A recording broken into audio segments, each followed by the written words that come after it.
سیدنا ابو بکر صدیق رضی اللہ تعالیٰ عنہ حضور صلی اللہ علیہ وسلم کی بارگاہ میں آئے، کہا یا رسول اللہ صلی اللہ علیہ وسلم یہ ایسی شرط لگا رہا ہے۔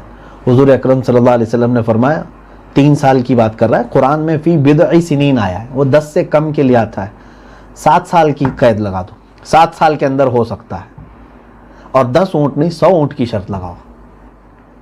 اللہ کے حبیب صلی اللہ علیہ وسلم نے فرمایا، اور حضرت ابو بکر گئے، وہ اس بات پر بھی راضی تھا، ٹھیک ہے 7 سال اور 100 اونٹ پر میں راضی ہوں، شرط ان کی لگی حضرت ابو بکر رضی اللہ تعالیٰ عنہ اور ادھر منافق کے۔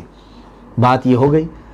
اب یہاں پر دیکھیں ہرقل جو ہرکیولس یہ جان بچا کر کے نکلا تو تھا، پھر یہ گیا افریقہ جہاں سے یہ آیا تھا، وہاں کے گرجے میں جو بڑے بڑے کنیسہ تھے ان سب سے اس نے مدد مانگنا شروع کیا۔ تو جتنی چرچ تھی اس وقت عیسائیوں کی، سارے چرچوں سے جو نذرانے جمع تھے سب جمع کر کے ہرقل کو ان پادریوں نے دے دیا، کیونکہ اب عیسائیت کے وجود کا مسئلہ آ گیا تھا، بچانا تھا ان کو، سلطنت ہاتھ سے جا چکی ہے۔ جو تھا سب جمع کر کے دے دیا، اور جو راہب تھے ان کے ہاں جو دنیا داری میں نہیں جاتے تھے، وقف ہو جاتے تھے چرچ میں، ان کو بھی فوج میں بھیجنا پڑا، وہ بھی آئے شامل ہوئے ہرقل کے۔ ان کو سب کو لے کر کے ہرقل نے جو ایک چال چلی، وہ آذربائیجان، جو آج آذربائیجان خود ایک ملک ہے، وہاں جا کر کے اس نے کیا کیا، جہاں ایرانیوں کا گڑھ ہے، جہاں آتش پرستوں کا مرکز تھا، جو سب سے پرانی آگ جہاں یہ جلاتے تھے، سب سے بڑی آگ، ہرقل وہاں جا کر کے مین جگہ پر حملہ کر دیا، اور حملہ ایسے کہ اللہ تبارک و تعالیٰ کی مدد اہل کتاب کے لیے، کیونکہ وعدہ اللہ نے فرمایا کہ رومی غالب آئیں گے۔ تو اچانک ایسا ہوا کہ وہ پورا آتش کدہ ختم کر دیا، اور پورے کے پورے علاقے پر ہرقل نے قبضہ کر لیا۔ یہ بھی خبر پھیل گئی۔ اس واقعے کو یعنی ہرقل نے کتنے سال اپنے خاموشی میں گزارے، خلوت نشینے میں؟ 5 سال۔ 5 سال کے بعد دوبارہ اس نے حملہ کیا، آذربائیجان فتح کیا، اس کے بعد پھر اس نے وہاں کے لوگوں کو شامل کیا اور بڑھنا شروع کیا۔ تو پھر انطاکیہ آیا، وہ ساری زمینیں جس پر اس کا سب چھوٹ چکا تھا سب آ کر کے وہ واپس لینا شروع کیا، اور طاقت کے ساتھ لڑائی ہوتی، ایرانی سب پسپا ہوتے جا رہے تھے، مجوسی سب پیچھے بھاگ رہے تھے۔ اب پوزیشن ایسی آئی، خسرو پرویز جو بادشاہ ہے، خسرو پرویز کے گھر میں بغاوت ہو گئی بادشاہ کے، اور اس کے تقریباً 18 بیٹوں کو اس کے سامنے قتل کر کے لٹکا دیا گیا، اور پھر خسرو پرویز کو بھی مار کر ختم کر دیا گیا۔ جہاں خسرو پرویز ختم ہوا، ہرقل پھر دوبارہ روم کی سلطنت کو اپنے قبضے میں لیا۔ یہ وہی سال تھا جب جنگ بدر ہو رہی تھی یہاں پر، یہ وہی سال تھا جب جنگ بدر ہو رہی تھی، اور جنگ بدر میں بھی کس کو فتح ہوئی ہے؟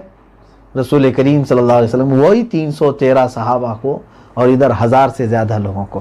قرآن کی اس آیت کو اگر غور سے دیکھیں تو دونوں پیشین گوئیاں اپنی جگہ پر آئیں۔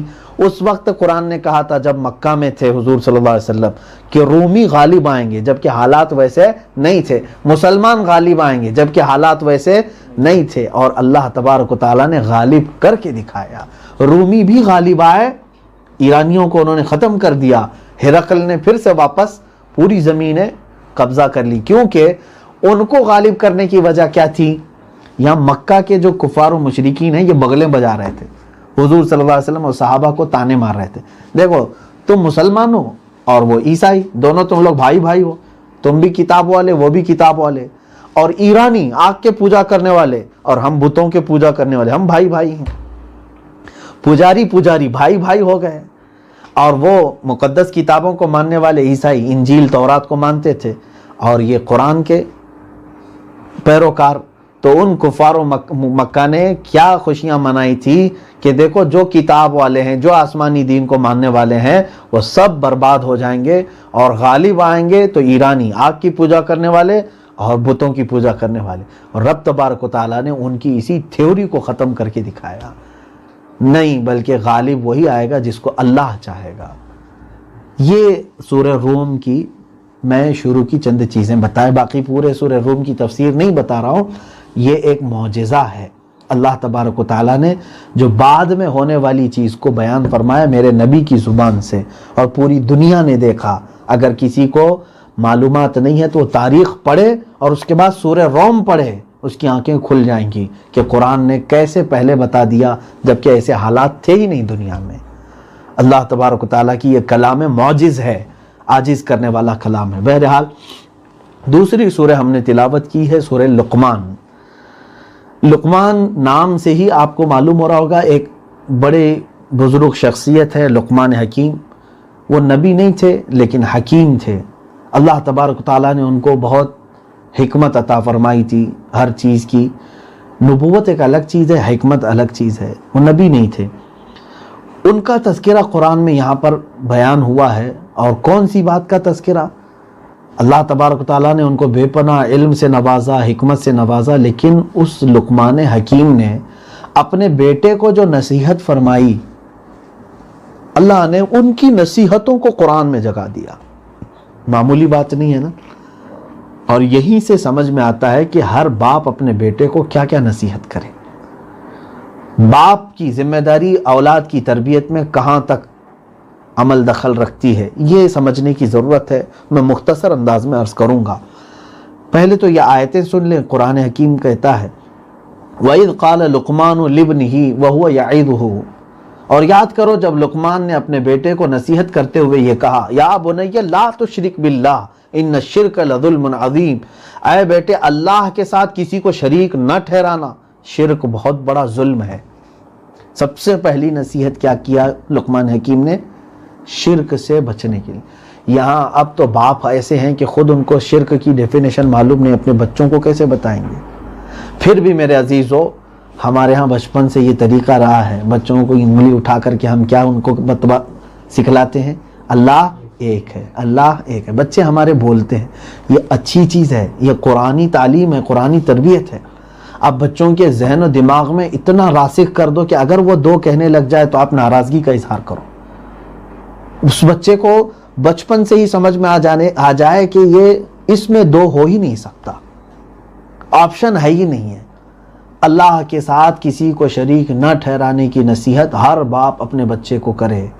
اور اس کے بعد کی نصیحتیں لقمان حکیم نے کہا یا بنی اقیم الصلاۃ، اے بیٹا نماز قائم کر، وَأْمُرْ بِالْمَعْرُوفِ وَانْهَ عَنِ الْمُنْكَرِ، اچھی بات کا حکم دے لوگوں کو، برائیوں سے روک، وَاصْبِرْ عَلَى مَا أَصَابَكَ، اور جب بھی تجھے کوئی مصیبت آئے تو اس پر صبر کر لے۔